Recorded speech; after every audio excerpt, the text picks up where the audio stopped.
ওয়ার্ডের সমন্বয়ে আজকের এই যৌথ কর্মী সভায় সভাপতিত্ব করছেন জাতীয়তাবাদী স্বেচ্ছাসেবক দল রাজশাহী মহানগর শাখার বিপ্লবী আহ্বায়ক, রাজপথের এক সাহসী যোদ্ধা, বরিষ্ঠ নেতৃত্ব, মেধাবী নেতৃত্ব জনাব তারেক। উপস্থিত রয়েছেন জাতীয়তাবাদী স্বেচ্ছাসেবক দলের বিপ্লবী সহ সভাপতি, এই রাজশাহী মহানগরের যিনি দায়িত্বে রয়েছেন, রাজপথের আরেক বরিষ্ঠ সাহসী মেধাবী নেতৃত্ব জনাব রাসেল মাহমুদ। উপস্থিত জাতীয়তাবাদী স্বেচ্ছাসেবক দলের বিপ্লবী সাংগঠনিক সম্পাদক, এই রাজশাহী বিভাগের তিনি সন্তান, ঢাকা বিশ্ববিদ্যালয়ের সবুজ দপ্তর থেকে বেড়ে ওঠা এক সাহসী নেতৃত্ব, আমাদের সকলের পরিচিত মেধাবী নেতৃত্ব জনাব নাজমুল হাসান। উপস্থিত জাতীয়তাবাদী স্বেচ্ছাসেবক দলের বিপ্লবী যুগ্ম সম্পাদক, এই রাজশাহী মহানগর টিমের আরেকজন নেতা, আমাদের সকলের পরিচিত জনাব কাজী মুখতার হোসেন। উপস্থিত রয়েছেন জাতীয়তাবাদী যুব দলের রাজশাহী মহানগরের বিপ্লবী আহ্বায়ক, দীর্ঘদিনের আমাদের সাথী সহযোদ্ধা মাহফুজুর রহমান লিটন, জাতীয়তাবাদী স্বেচ্ছাসেবক দলের বিপ্লবী সমাজসেবা বিষয়ক সম্পাদক মামুন হাসিমি দীপু, কেন্দ্রীয় কমিটির অন্যতম সদস্য আমানুল্লাহ আমান।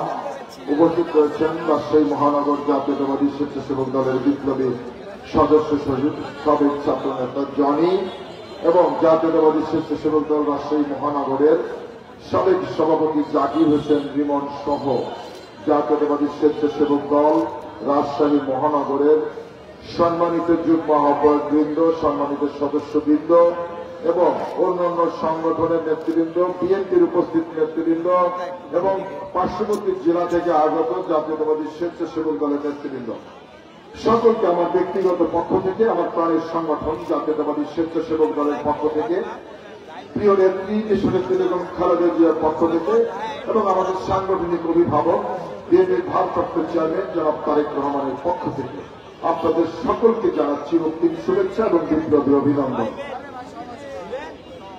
বক্তব্যের শুরুতে আমি গভীর শ্রদ্ধার সাথে স্মরণ করছি আমাদের আদর্শের জনক, মহান স্বাধীনতার ঘোষক, বাংলাদেশের প্রথম রাষ্ট্রপতি, বহুদলীয় গণতন্ত্রের প্রবক্তা, বাংলাদেশী জাতীয়তাবাদের স্থপতি, আধুনিক বাংলাদেশের রূপকার, বাংলাদেশের রাখালের রাজা, শহীদ রাষ্ট্রপতি জিয়াউর রহমান বীরুত্তমকে আমি শ্রদ্ধার সাথে স্মরণ করছি। আমি শ্রদ্ধার সাথে স্মরণ করছি গত 17 বছর বাংলাদেশের মানুষের ভোটের অধিকার, বাংলাদেশের মানুষের বাক স্বাধীনতা এবং গণতন্ত্র পুনরুদ্ধার আন্দোলন করতে গিয়ে যে সমস্ত সহযোদ্ধারা জীবন উৎসর্গ করেছেন তাদের প্রতি এবং বিশেষ করে জুলাই এবং আগস্ট মাসে ছাত্র জনতার যে সফল গণ-অভ্যুত্থান সংগঠিত হয়েছে, সেই গণ-অভ্যুত্থানে যে সমস্ত ছাত্র জনতা তাদের বুকের তাজা রক্ত ঢেলে দিয়ে প্রিয় মাতৃভূমিকে দ্বিতীয়বারের মতো স্বাধীন করেছেন, সেই সমস্ত বীর যোদ্ধাদেরকে আমি শ্রদ্ধার সাথে স্মরণ করছি, তাদের বিদেহী আত্মার মাত্রা কামনা করছি এবং তাদের শোক সন্তপ্ত পরিবারের প্রতি গভীর সমবেদনা জ্ঞাপন করছি। পাশাপাশি বিগত 17 বছরের আন্দোলন সংগ্রাম করতে গিয়ে বিশেষ করে জুলাই আগস্ট মাসে যে সমস্ত ভাইরা এখনো আহত হয়ে বিভিন্ন হাসপাতালে চিকিৎসাধীন অবস্থায় রয়েছেন, অনেকে পঙ্গুত্ব বরণ করেছেন, 17 বছর ফেসিবাদ বিরোধী আন্দোলন করতে গিয়ে যে সমস্ত সহযোদ্ধারা এখনো ঘুম অবস্থায় রয়েছেন, তাদের প্রতি এবং তাদের পরিবারের প্রতি সহমর্মিতা জ্ঞাপন করছি। প্রিয় বন্ধুরা, আমরা রাজশাহীতে এসেছি জাতীয়তাবাদী স্বেচ্ছাসেবক দল রাজশাহী মহানগরকে শক্তিশালী এবং গতিশীল করার লক্ষ্যে একটি সাংগঠনিক কর্মী সভার আয়োজন করেছে এবং এখানে আমরা উপস্থিত হয়েছি। প্রিয় বন্ধুরা, তারেক বলেছে দীর্ঘ 2 বছর হয়েছে এই মহানগরে আমরা একটি কমিটি দিয়েছিলাম, কনভেনিং কমিটি। বাংলাদেশের রাজনৈতিক নানান কারণে আপনারা দেখেছেন আন্দোলন সংগ্রামের কারণে আমাদের সাংগঠনিক কাজগুলো আমরা ঠিক মতো সময় মতো করতে পারি নাই। আমরা মহানগরের কনভেনিং কমিটি দিয়েছিলাম, তারপরে চেষ্টা করেছিলাম থানা কমিটি, ওয়ার্ড কমিটিগুলো করব, কিন্তু আন্দোলন সংগ্রামের কারণে আমরা সেই কাজগুলো করতে পারি না। আমরা কয়েকবার এই রাজশাহীতে আমি আমার কমিটি পাওয়ার পরে আমি এসেছি, থানার নেতৃবৃন্দের সাথে বসেছিলাম, ওয়াদা করেছিলাম, কিন্তু আপনাদেরকে আমি কিন্তু ওয়াদা ঠিক মতো রাখতে পারি নাই, কারণ সময়ের সংকুলন ছিল, সময়ের অভাব ছিল আন্দোলন সংগ্রামের কারণে। প্রিয় বন্ধুরা, একদিক থেকে দাঁড়িয়ে আজকে আমরা যখন এখানে বক্তব্য দিতে আসছি, এই কর্মী সভা হয়, আজকে অনেক থানার নেতৃবৃন্দ এখানে বক্তব্য রাখতে পারে না। আপনাদের পক্ষ থেকে হয়তো দুটো থানার সিনিয়র দুজন নেতৃবৃন্দ এখানে বক্তব্য রেখেছেন। সকলকে বক্তব্য রাখার জন্য সুযোগ করে দেওয়ার ইচ্ছা আমাদেরকে ছিল, কিন্তু একটি খোলা মাঠে এই প্রোগ্রামটা করছি, আলোর এখানে স্বল্পতা রয়েছে, মাগরিবের আগে এই প্রোগ্রামকে শেষ করতে হবে, সেই কারণে আপনাদেরকে আমরা বক্তব্য রাখতে দিতে পারি নাই, সেজন্য আন্তরিকভাবে দুঃখ প্রকাশ করছি। বিশেষভাবে আমি দুঃখ প্রকাশ করছি এবং ধন্যবাদ জানাচ্ছি এই রাজশাহী মহানগরের একটি থানা, কাশিয়াডাঙ্গা থানার আমাদের অন্যতম নেতা জনাব রাজীব বক্তব্য রাখার জন্য অনুরোধ করেছিল, রাজীবকে বক্তব্য রাখতে দিতে পারি নাই, দুঃখ প্রকাশ করছে এবং রাজীবকে ধন্যবাদ জানাচ্ছি। রাজীব আমার কথা শুনে সে ঠিক পিছনে যে তার দায়িত্ব যেটা পালন করার কথা, সে দায়িত্বটুকু আমি দেখেছি শতভাগ নিষ্ঠার সাথে পালন করেছেন আজকের এই কর্মী সভায়। রাজীবকে আমি স্পেশাল থ্যাঙ্কস জানাচ্ছি। প্রিয় বন্ধুরা, জাতীয়তাবাদী স্বেচ্ছাসেবক দল একটি সুশৃঙ্খল সংগঠন। আমরা গত এক সপ্তাহ আগে আমাদের ভারপ্রাপ্ত চেয়ারম্যান, আমাদের সাংগঠনিক অভিভাবক সেই যে গাইডলাইনটি আমাদেরকে দিয়েছেন, সেই গাইডলাইন অনুসারী আমরা সারা বাংলাদেশের প্রত্যেকটি মহানগরকে আমরা প্রথমত বেছে নিয়েছি। এই মহানগরের থানা এবং ওয়ার্ড কমিটিগুলো আমরা প্রথমে সুসংগঠিত করার জন্য আমরা সিদ্ধান্ত গ্রহণ করেছি। তারই ধারাবাহিকতা আমরা আজকে রাজশাহীতে এসেছি। আমি রাজশাহী মহানগরের দায়িত্বশীল যে নেতৃবৃন্দ রয়েছেন তাদের কাছে উদাত্ত আহ্বান রাখতে চাই। আপনারা দেখেছেন, আপনারা এখানে ছিলেন, বিগত দিনে ফ্যাসিবাদ বিরোধী আন্দোলন সংগ্রামে কারা নেতৃত্ব দিয়েছেন, কারা রাজপথে সরব উপস্থিতি রেখে আপনাদেরকে সহযোগিতা করেছেন, আপনারা ভালো করে জানেন। আমরা কেন্দ্র থেকে অবলোকন করেছি, আমরা দৃষ্টি রেখেছিলাম কারা এখানে কাজ করেছে। রাজনৈতিক এই পথ পরিবর্তনের পরে, রাজনৈতিক এই পরিবর্তিত পরিস্থিতির মধ্যে অনেকে হয়তো এসেছেন, আমরা তাদেরকে প্রত্যাখ্যান করছি না, তাদেরকে আমরা সাধুবাদ জানাচ্ছি। কিন্তু মনে রাখবেন, আপনারা যখন রাজপথে মিছিল করেছেন, সংগ্রাম করেছেন, আন্দোলন করেছেন, ফ্যাসিবাদ শেখ হাসিনা আপনাদের উপর অত্যাচারের স্তীর্ণতা চালিয়েছিল। আপনারা কেউ বাড়িতে ঘুমাতে পারেন না, আমরা দেখেছি। আপনারা নদীর চরে ঘুমিয়েছেন, গরুর গোয়ালে ঘুমিয়েছেন, ধান খেতে মশারি টাঙিয়ে ঘুমিয়েছেন। আবার আন্দোলনের ডাক এসেছে, আপনারা রাজপথে এসেছেন, রাজপথে আন্দোলন করে আবার নদীর চরে ওই ধান খেতে গিয়ে আবারও ঘুমিয়েছেন, আমরা দেখেছি বন্ধুরা। তখন মিছিলে হয়তো 30 জন ছিল, 20 জন ছিল, এখন হয়তো মিছিলে 200 হয়েছে, 300 জন হয়েছে। প্রিয় বন্ধুরা, কিন্তু মনে রাখবেন, ওই 30 জন ছিল খাঁটি কর্মী, ওই 30 জন ছিল পরীক্ষিত কর্মী। এই 300 জনের বিয়েজন আমার প্রকৃত 30 জন কর্মী যেন হারিয়ে না যায়, সেজন্য আপনারা লক্ষ্য রাখবেন। প্রিয় বন্ধুরা, 300 জনের বিয়ে যেন 30 জন কখনো হারিয়ে না যায়, সেজন্য লক্ষ্য রাখতে হবে। তারেক বলেছে জিলানী এবং রাজীবের সঙ্গে লড়াই করবেন। নেতৃত্ব যেন যারা রাজপথে ছিল তাদের নেতৃত্ব প্রতিষ্ঠিত করতে পারেন। আমি তারেককে বলতে চাই, রাজীব এবং জিলানী রাজপথ থেকে উঠে এসেছে, তাদেরকে নেতৃত্বে আনতে হবে। রাজীব জিলানী জানেন। অতএব আপনারা যদি সঠিক থাকেন, আপনারা যদি আপনাদের ইমানদারিত্বের পরীক্ষায় উত্তীর্ণ হন, আপনারা যদি কর্মী বন্ধু হন, অবশ্যই আপনারা কর্মীদেরকে মূল্যায়ন করবেন। রাজীব এবং জিলানী আপনাদের কখনোই ভালো দেবে না, এটা আমি বলে যেতে চাই। সেজন্য আপনারা আপনাদের সততা, নিষ্ঠা এবং ইমানি দায়িত্ব, সেই ইমানি দায়িত্বটুকু আপনারা পালন করবেন, সেটা আপনাদের কাছে প্রত্যাশা করি। আপনার সাথে হয়তো কারো ভালো সম্পর্ক থাকতে পারে, কিন্তু সে রাজপথে ছিল না। তাকে আপনি নানানভাবে সহযোগিতা করবেন, কিন্তু নেতৃত্বের পোস্টে তার যে জায়গা সে সেখানেই থাকবে। সেজন্য আরেকজন পরীক্ষিত নেতৃত্ব কর্মী আগে না চলে আসে, সেটা আপনার কাছে না, আপনাদের কাছে আমি আহ্বান রাখতে চাই প্রিয় বন্ধুরা। কারণ মূল্যায়ন আপনারা করবেন। এই থানা ওয়ার্ড কমিটি করার দায়িত্ব আপনাদের। অতএব আপনাদের গুরুত্বপূর্ণ দায়িত্ব পালন করতে হবে সততা এবং নিষ্ঠা এবং ইমানদারিত্বের সাথে। প্রিয় বন্ধুরা, একটা কথা মনে রাখবেন, তাহলে একজনই হয়তো বেইমানি করতে পারে, আমি হয়তো বেইমানি করতে পারি, কিন্তু আপনি যে রাজপথে শ্রম দিয়েছেন, ঘাম ঝরিয়েছেন, যে ত্যাগ স্বীকার করেছেন, আমি বিশ্বাস করি আমার নিজেকে দিয়ে যদি ঘাম এবং শ্রম থাকে, ঘাম এবং শ্রম আপনার সাথে বেইমানি করবে না, এটা আমি বিশ্বাস করি। আমার বাড়ি গোপালগঞ্জ টুঙ্গি পায়। আমার কিন্তু এরকম রাজনীতিতে কোনো বড় ভাই ছিল না। আমি কিন্তু ইউনিট কমিটিতে ছিলাম, ছাত্র দলের ওয়ার্ড কমিটির প্রেসিডেন্ট ছিলাম, থানা কমিটির প্রেসিডেন্ট ছিলাম। আমি মহানগরের দায়িত্ব পালন করেছি সভাপতির। আমি 4বার কেন্দ্রীয় কমিটিতে স্থান পেয়েছিলাম। আমাকে দিয়ে আমি প্রমাণ করতে পেরেছি যে না, আমিও ঘাম আমার ছিল, শ্রম আমার ছিল। এই দল তো আমাকে মূল্যায়ন করতে দ্বিধা করে নেই, দল তো আমাকে মূল্যায়ন করেছে। অর্থাৎ আপনার যদি ঘাম শ্রম থাকে, আপনাকে দল মূল্যায়ন করবে। দেরি হতে পারে নানান কারণে, কিন্তু মূল্যায়িত আপনি হবেন একদিন না একদিন, এটা আমি বিশ্বাস করি প্রিয় বন্ধুরা। সেজন্য আমি মহানগরের যে নেতৃত্ব রয়েছে তাদের কাছে অনুরোধ রাখতে চাই, প্রকৃত খাঁটি কর্মী তাকে মূল্যায়ন করার জন্য চেষ্টা করবেন, কারণ এটা আপনার ইমানি দায়িত্ব। প্রিয় বন্ধুরা, দীর্ঘ 17 বছর আপনারা দেশনেত্রী বেগম খালেদা জিয়া এবং আমাদের ভারপ্রাপ্ত চেয়ারম্যান জনাব তারেক রহমানের নেতৃত্বে আপনারা আন্দোলন সংগ্রাম করেছিলেন, আপনারা ত্যাগ স্বীকার করেছেন, এটা আমি বিশ্বাস করি। কি জন্য আপনারা আন্দোলন করেছিলেন?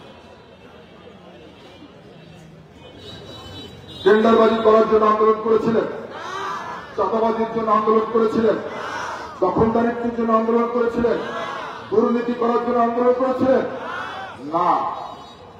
বারবার আমাদের সাংগঠনিক অভিভাবক তার বক্তৃতার মাধ্যমে বলেছে, বাংলাদেশ জাতীয়তাবাদী দল 17 বছর আন্দোলন সংগ্রাম করছে।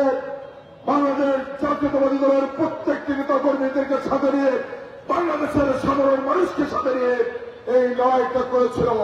বাংলাদেশের মানুষ 17 বছর তার যে ভোটের অধিকার, সেই ভোটের অধিকার থেকে বঞ্চিত ছিল।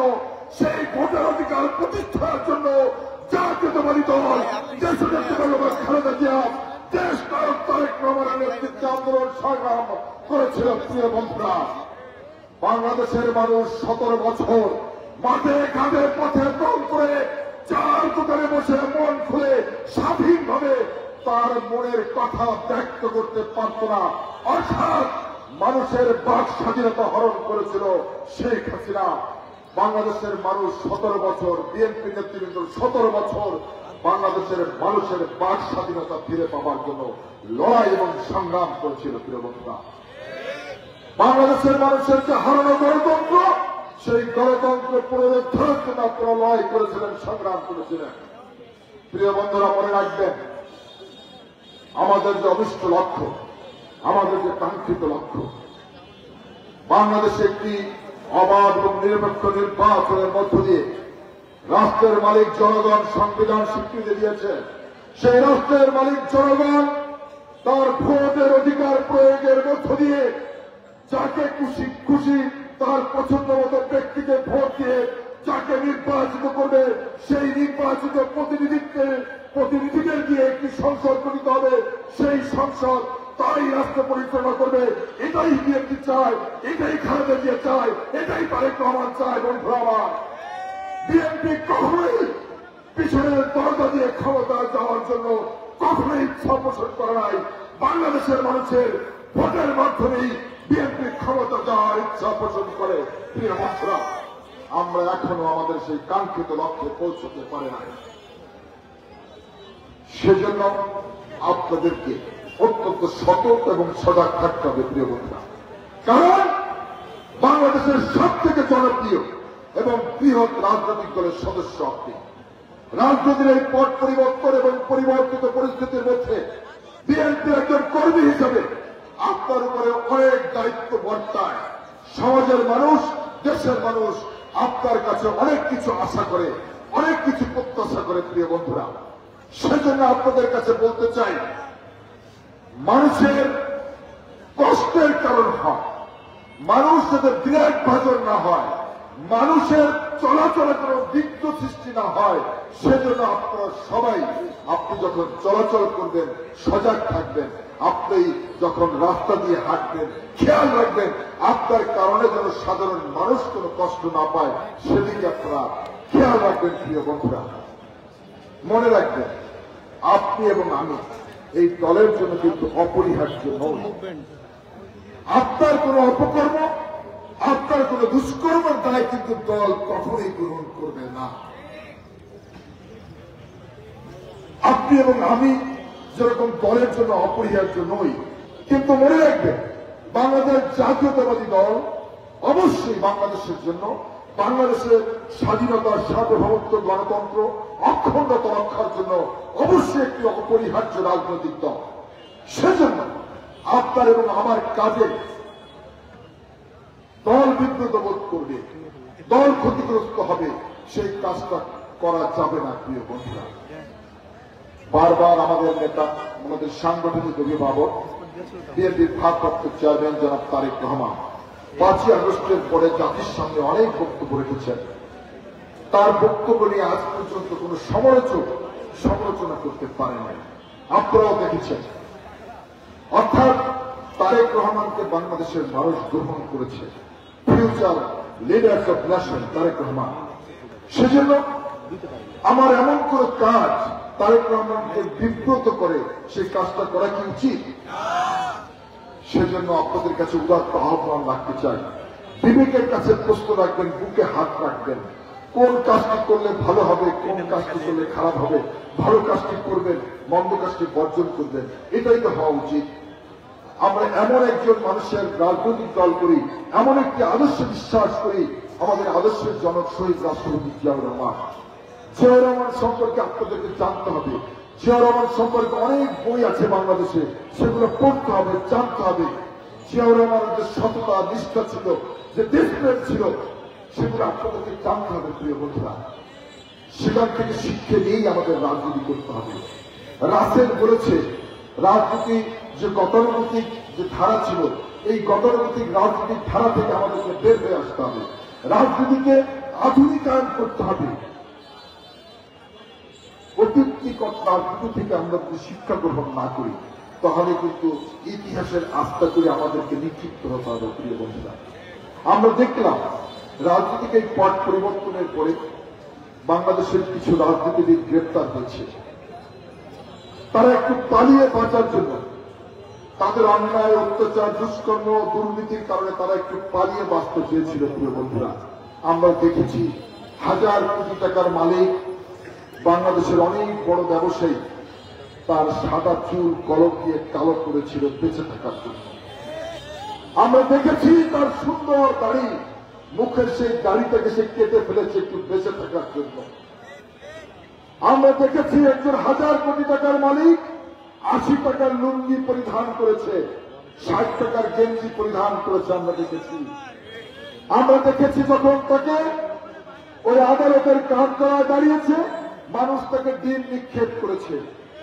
আমরা দেখেছি তাকে যখন গ্রেপ্তার করেছে, কোস্টগার্ডের সদস্যরা হাতে ছাগল বাঁধা রশি দিয়ে দুহাত বেঁধে ফেলেছে।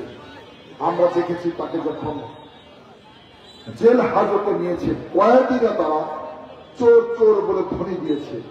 একজন রাজনৈতিক নেতার তো এটা প্রাপ্য ছিল না, এটা তো কাম্য ছিল না। প্রিয় বন্ধুরা, সেজন্য আপনাদেরকে বলতে চাই, আমরা যারা বাংলাদেশ জাতীয়তাবাদে বিশ্বাস করি, আমরা যারা শহীদ রাষ্ট্রপতি জিয়াউর রহমানের আদর্শকে বুকে ধারণ করি, লালন করি, আমাদের রাজনীতি কিভাবে কিরকম হওয়া উচিত সেটা কিন্তু আপনাদের আমাদের বুঝতে হবে। প্রিয় বন্ধুরা, সেজন্য আপনাদের কাছে উদাত্ত আহ্বান রাখতে চাই, আসুন রাজনীতি করি মানুষের জন্য, মানুষের কল্যাণের জন্য, মানুষের মন জয় করে আমরা ইনশাআল্লাহ আগামী দিনে বিএনপি রাষ্ট্র ক্ষমতায় যাবে, এটা আমরা প্রত্যাশা করি।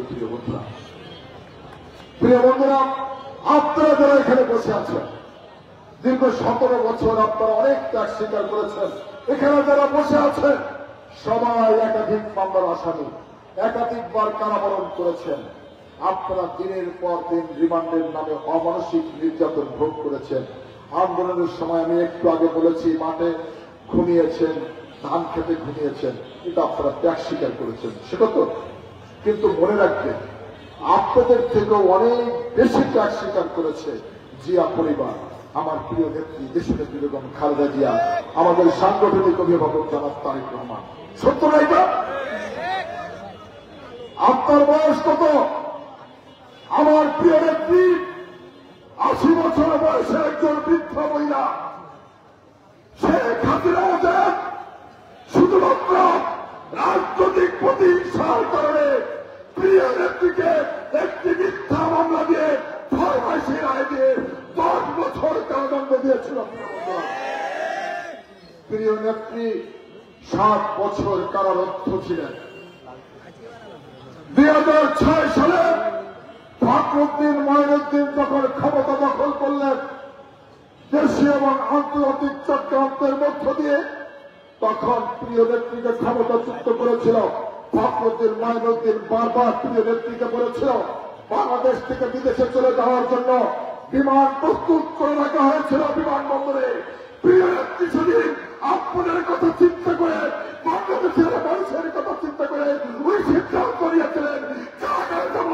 একটি কথা বলেছিলেন, বাংলাদেশের বাইরে আমার অধিকার নাই, বাংলাদেশে মরবো, বাঁচতে হলে বাংলাদেশে বাঁচবো। সেদিন নেত্রী সিদ্ধান্ত নিয়েছিলেন কারাগারে যাব, দেশ ছেড়ে যাব না। ত্যাগ স্বীকার করেছেন না প্রিয় নেত্রী?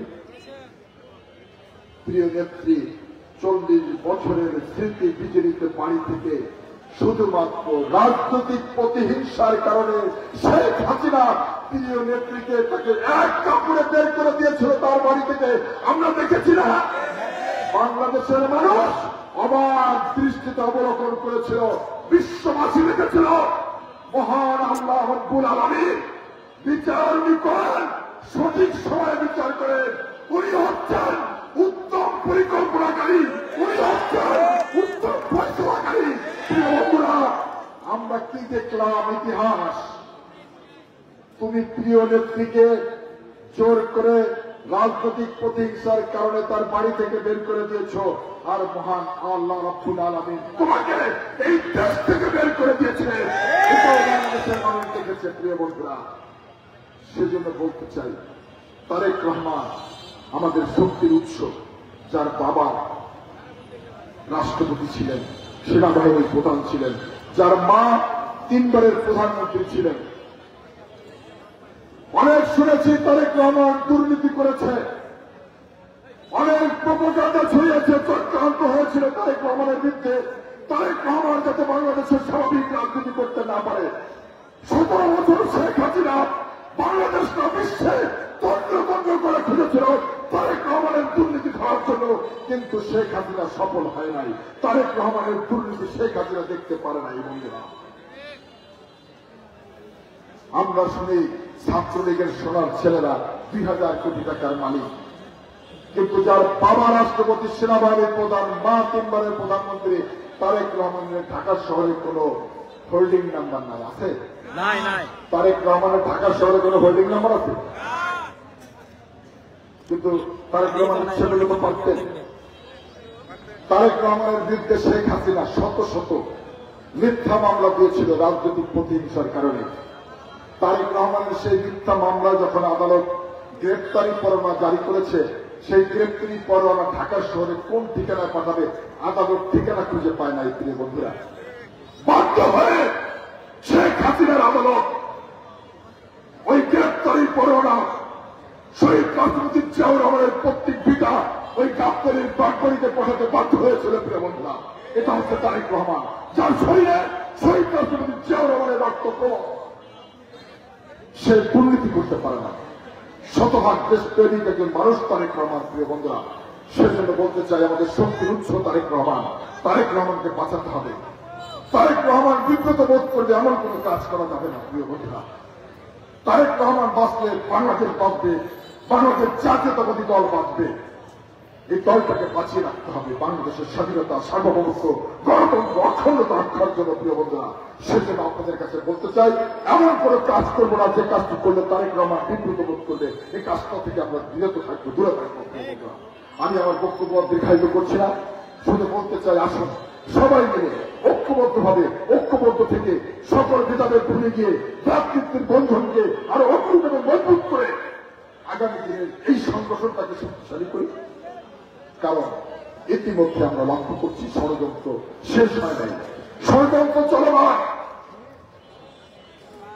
আমরা নতুন করে দেখতে পাচ্ছি বাংলাদেশের রাজনীতির আকাশে ষড়যন্ত্র শুরু হয়েছে। ৭১-এর পরাজিত শক্তি এবং ২৪-এর পরাজিত শক্তি আবার নতুন করে প্রেম করার চেষ্টা করছে প্রিয় বন্ধুরা। সেজন্য সতর্ক থাকতে হবে আমাদেরকে। আমরা যদি সতর্ক থাকি, আমাদের সংগঠনকে যদি শক্তিশালী করতে পারি, ঐক্যবদ্ধ করতে পারি, আমাদের ভ্রাতৃত্বের বন্ধনকে যদি আমরা অটুট এবং মজবুত করতে পারি, আগামী দিনে সকল ষড়যন্ত্র রুখে দিয়ে বিজয়ের পতাকা আমরাই উড়াবো ইনশাআল্লাহ। প্রিয় বন্ধুরা, সেজন্য আসুন আমরা প্রত্যাশা করি নিজেদের ঐক্যবদ্ধ করে আগামীর বাংলাদেশের একটি বৈষম্যহীন গণতান্ত্রিক বাংলাদেশ, আগামীর বাংলাদেশ হবে একটি দুর্নীতিমুক্ত বাংলাদেশ, আগামীর বাংলাদেশ হবে চাঁদাবাজ, দখলদার এবং দুর্নীতিমুক্ত একটি বাংলাদেশ। আগামীর বাংলাদেশ হবে তারেক রহমানের স্বপ্নের সোনার বাংলাদেশ। সেই প্রত্যাশায় সকলকে ধন্যবাদ জানিয়ে আমার বক্তব্য শেষ করছি। খোদাহাফেজ।